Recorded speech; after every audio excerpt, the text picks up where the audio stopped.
So if you're a solopreneur and you have a medical billing business, then this video is definitely for you. And it's for you because I am you, you are me. We are both medical billers who work solely by ourselves. So if you don't know or you didn't know what a solopreneur is, then that's what it is. Someone who does the operations, the administration, the marketing, like everything in your medical billing business, you do it alone. I wanted to talk today about falling behind in your medical billing business as a solopreneur. Sometimes people just talk about the good things, about all the great things there is in being a medical billing business owner. You have flexibility and freedom, you make a lot of money, but they don't talk to you about the real things. And I'm not talking to you about the real things to scare you, but I want to prepare you because there will come a time when you have some type of mental issue, physical issue. And when I say mental, I'm not necessarily meaning like you're going crazy. Although there are times when you can feel like you're going crazy.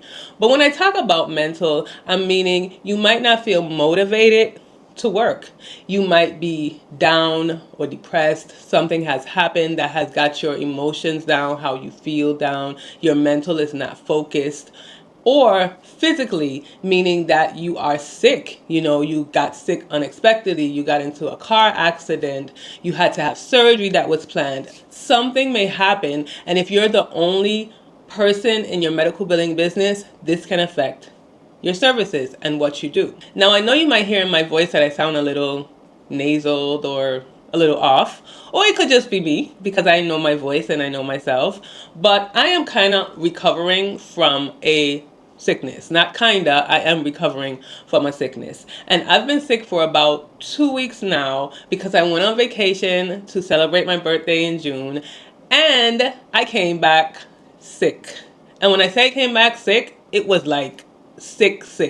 When I came back from off of the airport, I didn't want to do nothing. Nothing at all because I had caught some type of flu or cold or something, and I was just knocked completely out. There is going to come a time in your medical billing business that this is going to happen to you, and you're going to have to know what you need to do because as a solo medical biller, you are responsible for the providers, your clients, their practice. You are responsible for their revenue. And if you are down and not doing their billing for them, then it is going to affect them in the long run. So today I'm going to give you some tips to help you when that time comes. Because again, it will come. It might not be for a long period of time. It might be for 1 or 2 days. But it is going to come whether it is mental issues or physical issues that you have. If I didn't mention to you, my name is Tamika. I'm a certified professional biller and a certified professional practice manager. Make sure you like this video, comment below, and subscribe to the channel. Now, I've noticed that you've been watching my videos over and over again, but you're not subscribing. So if you have watched more than 2 videos, then I think you're a part of this family already and you should subscribe. So tip number 1 is prevention is better than cure. I know you've heard that probably several times already, but it is so true. So what I mean by that is that preventing getting an illness physically or mentally is better than trying to cure it afterwards. So making sure that you do regular exercise, eat good, listen to your body, and set boundaries on a regular basis will kind of limit the times that you have these setbacks in doing your medical billing services. So listening to your body means if you are tired, if you haven't got, a good night's sleep the night before, you had to get up and go out the next day, coming home early and maybe not doing certain things in order for you to go to bed early so that you can get a good night's rest. I don't think many people understand how important sleep is. Some people pride on the fact that they can, work from sun up to sundown and not take a break and not take a nap and not go to sleep.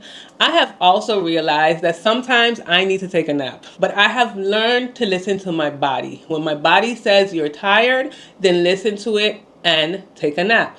If your body says that you're tired mentally, because I have noticed a lot that I don't do physical work. I don't go out there and cut grass and, put up lights and do all of those things. But my brain works a lot mentally, and I have to make a lot of decisions throughout the day. I have to switch from different tasks throughout the day. And sometimes that can get overwhelming. And I have noticed that I can get tired mentally. And I have said that to someone before, and I guess because they don't do what I do, or maybe they don't do something similar, they didn't really understand what I meant. But I was like, mentally inside my brain, I was just exhausted. And where you can recover from, let's say, physically being tired by sitting down, by taking a nap, by doing all of those things, sometimes it's really much harder to overcome being mentally tired. But you have to learn how to do that. And one of the ways that I do that, and I could probably do a video about that, but one of the ways that I do that is is two things, I guess I can say. Is number one, write down all the things that's going on in my brain, kind of like brain dumping, and so I don't have to continuously think about it. So I'll write all of the things that I want to do down. And then I would also take the time out to just maybe even sit for like 10-15 minutes in a quiet spot, in a quiet place, not listening to anybody or anything. Because at times I used to always be doing something, whether it was on the computer or listening to self-help videos or helping a coworker or doing something to where there was external stimulation, from the outside. I had to learn how to just sit and be quiet. And that would help me like calm down my brain. So between writing it out, writing things down, taking it out of my brain, and then just sitting with myself and relaxing, it helped a lot. So that was one of the ways that I did it. So number one tip is prevention is better than cure. So do things beforehand that can help you not have these mental and physical issues that will make you fall back on the services that you need to provide. Tip number two is to know your energy levels. Now, I learned this one time, like maybe like a good 5-6 years back, and I continuously like stick to this. Know your energy levels. Now, I know I've said this plenty times on my channel that I'm a morning person. Morning meaning that I get the most things done and I think I'm most productive in the morning. And this is mainly like between, 5, if I get up from that time, 5 till about maybe 12, 1 o'clock. I am like the most productive. If you want me to do something like really productive, catch me in those times. Now, I don't want you to feel like you need to wake up at 5 o'clock. I tried to wake up at 5 o'clock. I was really good at waking up at 5 o'clock, maybe about, 2-3 years ago. Now I kind of wake up more at 6:30, but it's still a good time for me to do things before I go to my full-time job. And I realized that I can do I can do harder things. I can do more challenging things in the morning at this time. Let me give you an example. When I come home from work after working a long day and I still have to come home and do, stuff for my billing business, sometimes it can be harder for me to work on more challenging issues, claims, payment posting, that maybe I have to kind of really think about and figure out. And I have learned that I don't try to do those things after work. I do them in the morning when my energy levels are high, and it helps me so much. I remember one time I had an issue with an insurance company where they paid the provider, they paid them as out of network, and they did make payments, but it was out of network. So I had to get that fixed because the provider was in network. And so then they started to do takebacks and then pay again. So I had to do I don't know how much it was. It probably was like 50, 60 claims where I had to adjust the takeback and then, post the payment. And it was like a long mess. I will not ever forget that. And it was just recently, maybe like last year. It was a long mess. But I was trying to do it at nighttime when I came home, but I wanted to get it going and get the ball rolling. So I wanted to do it, when I come home, do it as quickly as possible. But I had to say no, because it was taking me too long to do 4 or 5 claims. Because by that time, my energy level, my brain was to negative 10. And I was trying to push myself to do it because I wanted to get it done. But I said, no, I just need to wait till I have time in the morning to do it. And I bust that thing out in like an hour and a half. And I was wasting all of this time each evening to try and do a little bit here and a little bit there when I could have just done it in the morning when I was at my highest energy level. So I hope you understand that. Now, you may not be a morning person. You may be an afternoon person. You may be from, 11 to like 4. That might be your timing. Or you might be an evening person. You might be like late evening, 10 to 12 in the morning. You have to know yourself and know your body. So as time goes on, if you don't know, then kind of just keep a little track of how you feel each day. When do you become the most tired?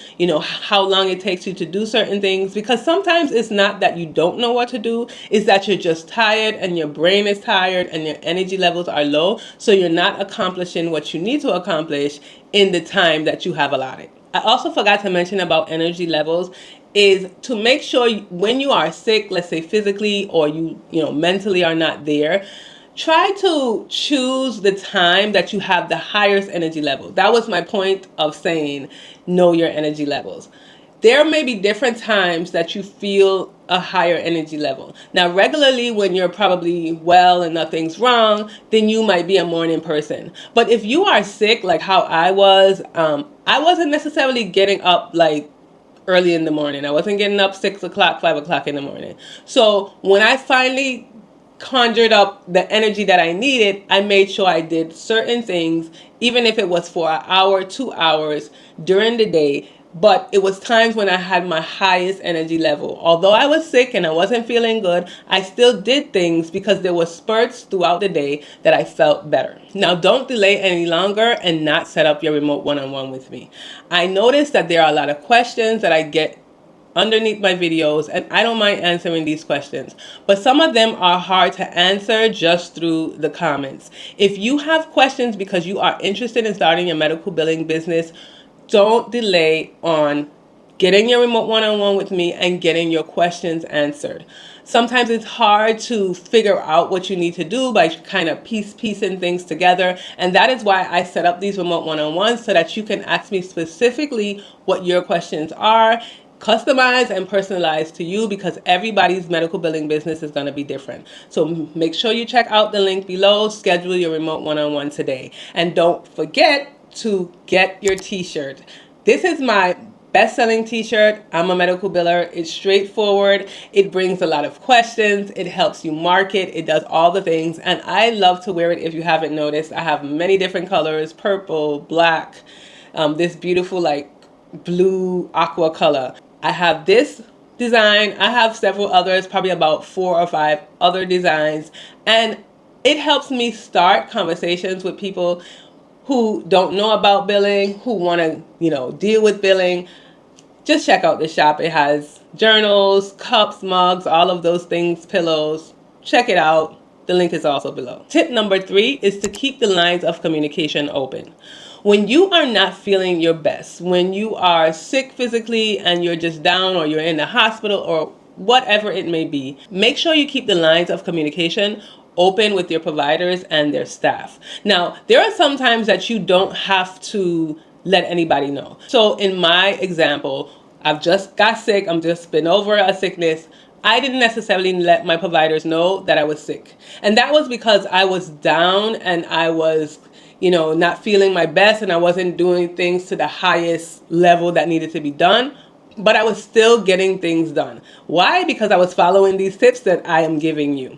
So I didn't fall too much behind when it came to doing the medical billing services. Now, your definition of falling behind will be your definition. So for me, when I am unable to do all of my routines, all of the things that I normally have set for my billing services or for my clients, I consider that I'm falling behind. But I wasn't really falling behind to the fact that I wasn't getting, things done. I just wasn't getting as much as I usually do done. So I didn't feel like I needed to let them know, hey, I'm not feeling good, I'm down, I'm whatever. I didn't feel like I needed to let them know that because I was still getting things done. They had no idea that I was down and sick. They would send me emails. I would check my emails every day. I would still be doing claims and submissions and payment posting and all of those things. I am still doing that. I wasn't doing it to my 100% level, but I was still doing it. But if there was a time, which there was, when I had my myomectomy surgery, I was like down. So I really, especially like the first 3 to 4 days, I was like down. So I let my providers know I just had a major surgery. I didn't have to tell them exactly what surgery it was, but I let them know that I had a major surgery. I would be down for a little while. There will be limited communication, but feel free to contact me if you needed to contact me. So they were willing to work with me because I communicated with them. So you don't want to just fall off the face of the earth and then expect that they're going to know that you're not feeling good mentally or physically. You need to keep those lines of communication open and let them know that I'm still here, or this is the situation that's happening, so that even if you fall behind a little bit, they'll understand and they'll know why it's happening. And tip number 4 for me is the most important tip. And this is to keep up on your most important routines. Now, I've spoken to you about routines several times throughout my videos. Routines allow for you to be consistent and for you to know what you have to do without having to continually think about what you have to do. So when you are sick physically or mentally, your brain is just not working 100%. But if you have routines and you know what you have to do, then you just do them kind of out of habit, out of discipline, and it keeps you consistent. So for example, one of the providers that I do billing for, I have 3 clients, 2 being billing clients, 1 being a bookkeeping client. I made sure that I was on top of the routine that I had for that specific provider. So Mondays, I do rejections, I do follow-ups. Wednesdays, I do payment posting, that's insurance, that's patients. And for Fridays, I do claim submissions. Now, there are other things that I do, but those are the main routines that I do each and every week. And so even though I was sick, I wasn't doing good, my energy levels were low, I made sure that I stayed up on those specific routines. So again, there are other things that I usually do, but those are the main ones that will keep me on top of my work and allow me to stay up on it and not fall too far behind. So make sure that you have routines and that you have routines before you get sick mentally or physically. That these routines are stuff that you follow consistently all the time. So when you have a fallback or a setback, you are able to continue the services for your medical billing clients. So be sure to check out this productivity hacks video that I did that will also help you if you are falling behind or you have some type of health issue. And I'll see you again in my next video.